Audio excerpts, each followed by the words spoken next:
Žmonės dabar pildo pajamų deklaraciją ir iškyla begalės įvairiausių klausimų. Ir kaip žinot, kvailų klausimų nebūna, būna tik neatsakyti klausimai.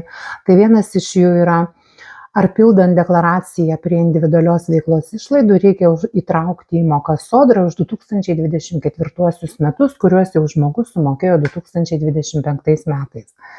Tai jeigu pasirinktas išlaidų fiksavimo būdas pagal faktą renkant dokumentus, tai tos įmokos sodrai už 2024 metus jau buvo įtrauktos į išlaidas deklaruojant pajamas už 2024 metus. Ir papildomai nieko daryti deklaracijoje nereikia. Taip vyksta visada.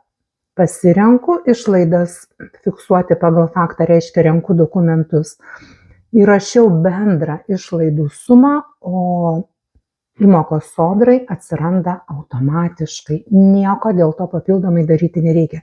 Ir tai, kad tos įmokos buvo sumokėtos 2025 metais, niekaip neįtakoja 25 metų deklaracijos. Reiškia, dabar teikiant deklaraciją už 2025 metus, tos įmokos niekaip neįtakoja, jos tiesiog buvo sumokėtos 25 metais, bet už 2024 metus. Tai pelningų verslų ir protingų sprendimų.